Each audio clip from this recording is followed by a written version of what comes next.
Guys literally 12 सवा 12 बज चुके हैं और मैं अभी भी शूट कर रही हूँ। थक गई मैं।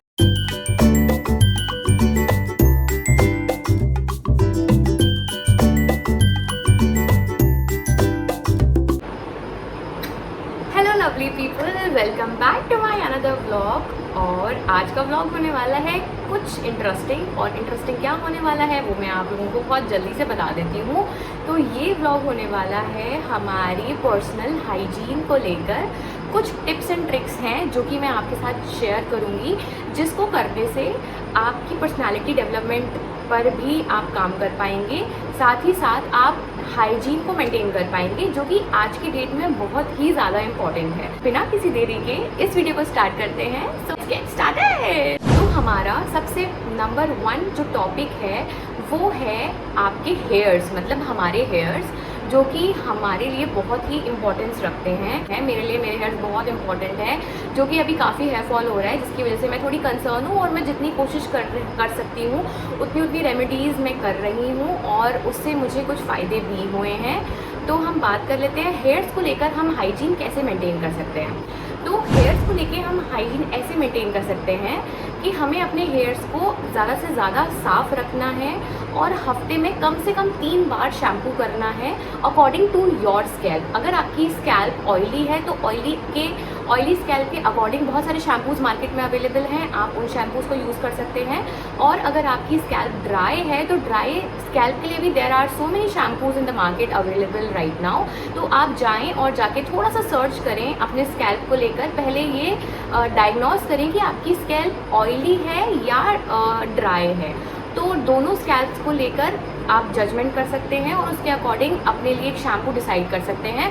और अगर आपको लगता है इसके लिए भी मैं एक सेपरेट वीडियो बनाऊं तो आप मुझे कमेंट बॉक्स में कमेंट कर सकते हैं, मैं इसके ऊपर भी एक सेपरेट वीडियो बना सकती हूँ।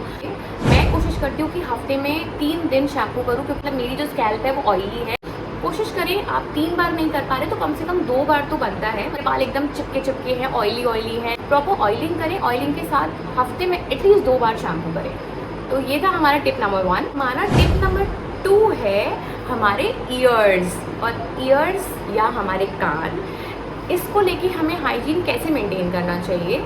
तो हाइजीन हमें मेंटेन करना चाहिए, डेफिनेट सी बात है। जब हम नहाते हैं तो हम पूरी बॉडी साफ़ करते हैं। तो बॉडी जब हम साफ़ करते हैं तो कभी कभी ऐसा होता है जनरली कि आप ईयर्स साफ़ नहीं कर पाते, जो कि बहुत ज़्यादा ज़रूरी है।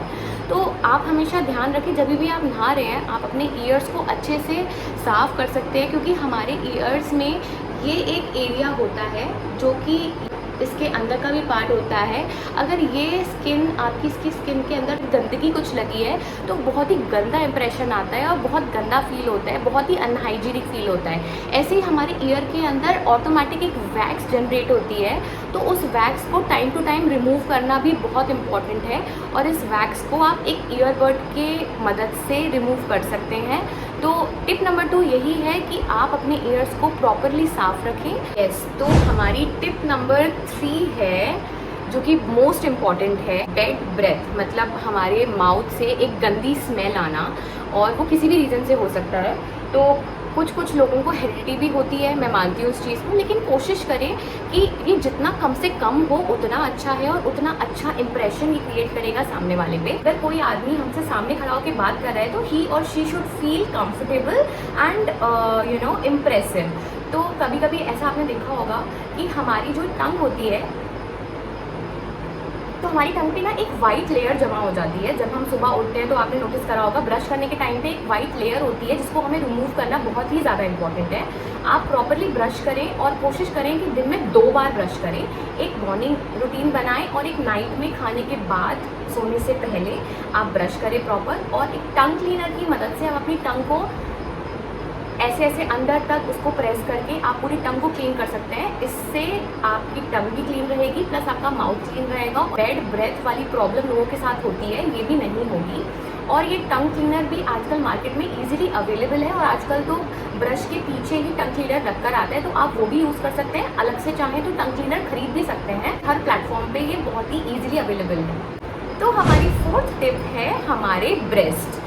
तो जो हमारे ब्रेस्ट होते हैं ये भी हमारी बॉडी का एक पार्ट है, और इसको बोलने में कोई शर्म नहीं होनी चाहिए। तो हमारे जो ब्रेस्ट होते हैं हम दिन भर उसको कवर करके रखते हैं। हम ब्रा कैरी करते हैं, सुबह से लेकर रात तक हम ब्रा पहन के रहते हैं, और कुछ लोग रात में सोते वक्त भी ब्रा कैरी करते हैं। तो सजेशन है वो यही रहेगा कि रात के टाइम सोते टाइम आप ब्रा रिमूव कर दें, सो दैट आपकी जो ब्रेस्ट है वो खुल के सांस ले पाएँ, आपकी बॉडी को फील होगा, आप नींद आएगी और आप बहुत रिलैक्स फील करेंगे। एक हाइजीन पर्पस से भी वो बहुत अच्छा है, क्योंकि क्या है, रात में हम सोते हैं, हमें काफ़ी स्वेटिंग होती है, तो वो भी आपकी स्किन के लिए अच्छा नहीं है, अनहाइजीनिक है। अच्छे से सोइए, कंफर्टेबल सोइए। तो हमारी 5th जो टिप है वो है हमारी अंडर आर्म्स। अंडर आर्म्स एक ऐसी जगह होती है हमारी बॉडी की जो कि बहुत ही ईजिली विजिबल है, क्योंकि आज जैसे मैंने भी आज कट स्लीव्स का टॉप पहना हुआ है, तो कट स्लीव के टॉप में क्या होता है, या टॉप या कुर्ती या व्हाटएवर जो भी आप कैरी कर रहे हो, ड्रेस कैरी कर रहे हो, तो उसमें भी आप स्लीवलेस पहन रहे हो, हमारी अंडर आर्म्स बिल्कुल क्लीन होनी चाहिए। मतलब it should be very very clean, कि मुझे खुद देखकर गंदा लगेगा कि अगर मेरी अंडर आर्म्स में बाल हैं या फिर वो एक ब्लैकिश किसी किसी के पैच बन जाते हैं, ब्लैक पैच बन जाते हैं, उसको रिमूव करने के लिए भी there are so many methods. हमारे पास आज की डेट में बहुत सारे मेथड्स हैं, और अगर आप में से कोई चाहेगा तो वो मेथड भी मैं एक वीडियो में बनाकर और उसे अपलोड कर दूँगी कि हम कैसे अपनी स्किन को लाइटन कर सकते हैं। ये है कि आप अपनी अंडर आर्म्स को एकदम क्लीन रखें। क्लीन रखने के लिए आप इसको शेव कर सकते हैं, बट शेव मैं पर्सनली सजेस्ट नहीं करती, क्योंकि शेव करने से आपकी under arm automatically black colour ले लेती है। मैं बहुत छोटी थी, अकल नहीं थी इतनी सारी चीज़ों की, तो मैंने भी एक आध बार शेव करा था। शेव करने के बाद एक तो क्या होता है, जो आपके बाल होते हैं वो बहुत ज़्यादा हार्ड आते हैं, और हार्ड होने के अलावा आपकी जो वहाँ की स्किन है, वो जो एरिया है वो ब्लैक हो जाता है, बिल्कुल ब्लैक हो जाता है, और वो देखने में बहुत गंदा लगता है। तो जब भी आप कुछ पहन रहे हो तो वो आपको अनकंफर्टेबल फील कराएगा। तो मेरा सजेशन ये है कि आप रेजर करने के बजाय या ट्रिम करने के बजाय आप उसको वैक्स करें। Wax is the absolutely right solution to remove your under arms hairs. जो मेरी 6th टिप होने वाली है वो होने वाली है हमारी नेवल। नेवल मतलब हिंदी में हम बोलते हैं उसको टुंडी। तो जो हमारी नेवल होती है उसका ज़्यादातर लोग ध्यान नहीं रखते, नहा लेते हैं, सफाई रखते हैं, सब कुछ करते हैं, लेकिन वहाँ की सफाई जनरली नहीं हो पाती। और अगर मैं अपनी बात करूँ तो मैं भी बहुत ज़्यादा फोकस नहीं कर पाती, लेकिन क्योंकि आज टॉपिक ऐसा है तो हम इस पर बहुत डीप डाउन डिस्कशन करने वाले हैं। तो जो हमारी नेवल है वो हमारी बॉडी का बहुत ही इंपॉर्टेंट पार्ट है। आपने सुना होगा, बहुत सारी दादी, नानी और पुराने जितने भी लोग होते थे, जब भी हमारे पेट की कोई बीमारी होती थी तो वो हमें सजेस्ट करते थे कि तेल में हींग का वो लगा के नेवल में, ताकि आपका दर्द या फिर जो भी अलग बीमारियां हैं पेट से संबंधित वो आपकी रिजॉल्व हो सकती हैं। तो नेवल एक बहुत ही इंपॉर्टेंट काम भी करती है हमारे शरीर में, इसीलिए हमें उसको साफ़ रखना भी बहुत बहुत इम्पॉर्टेंट है। तो जब भी आप नहाएं, थोड़ा सा सोप लेके क्लीन कर सकते हैं, या फिर चाहें तो एक वेट टॉवल से भी आप प्रॉपरली इसको साफ़ कर सकते हैं। तो जो 6th टिप है वो यही है कि हमें अपनी नेवल को एकदम क्लीन रखना है। यस, तो हमारी 7th जो टिप होने वाली है वो होने वाली है अब तक की मोस्ट इम्पॉर्टेंट टिप, जो कि है हमारा प्राइवेट पार्ट की क्लीनिंग और हाइजीन, जो कि बहुत बहुत बहुत ज़्यादा इम्पॉर्टेंट है।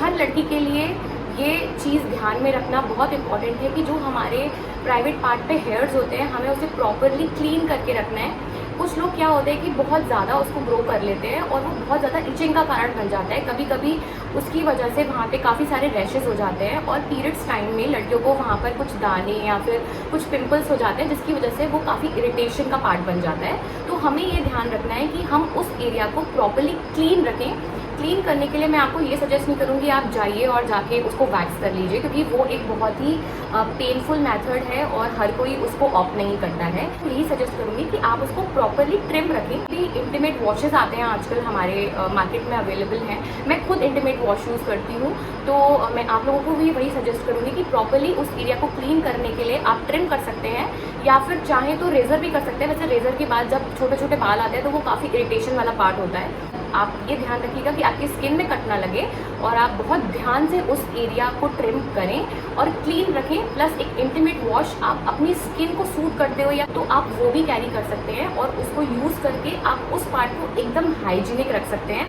ट्रस्ट मी गाइज, ये बहुत इंपॉर्टेंट है। सारे लोग कहेंगे कि यार हमारी वजाइना इतनी खुद में ही एबल है कि वो खुद से ही अपने आप क्लीन हो जाती है, या उसमें कोई इंटीमेट वॉश या कुछ भी वॉश करने की ज़रूरत नहीं है, साबुन लगाने की ज़रूरत नहीं है। लेकिन मैं ऐसा बिलीव नहीं करती। मैं बिलीव करती हूँ कि हमें डेफिनेटली कोई एक वॉश लगाना चाहिए, हमें प्रॉपरली उसको क्लीन करना चाहिए।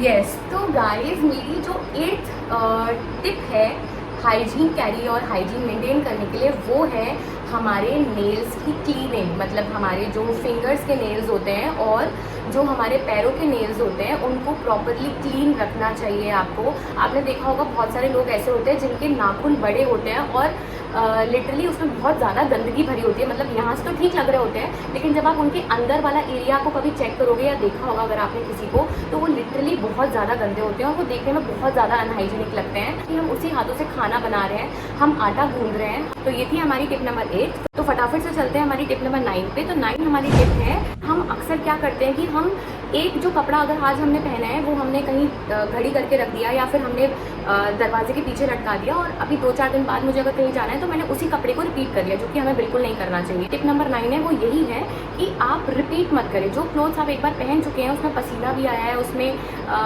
गंदगी भी चिपकी है, डस्ट भी चिपका है, तो उस कपड़े को आप बिल्कुल भी दोबारा रिपीट ना करें। फ्रेश क्लोथ्स पहने और फ्रेश फील करें और हाइजीनिक रहें। अभी वर्ड याद नहीं आ रहा, उसके हिसाब से भी जो यूज्ड क्लोथ्स होते हैं, एक बार जब हम उसे पहन लेते हैं तो उसको धुलने के बाद ही पहनना चाहिए, उससे पहले हमें उसे रिपीट नहीं करना चाहिए। तो ये थी मेरी tip number 9।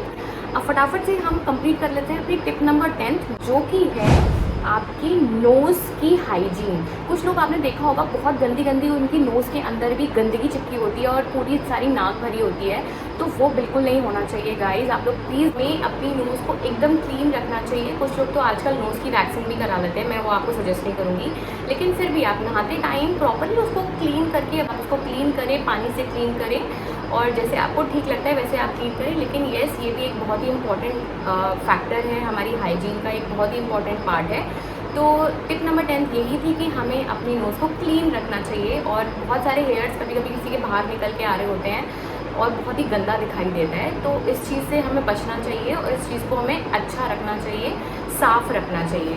So yes, so that's it for the video. I hope आपको ये वीडियो बहुत अच्छा लगा होगा और बहुत यूज़फुल लगा होगा।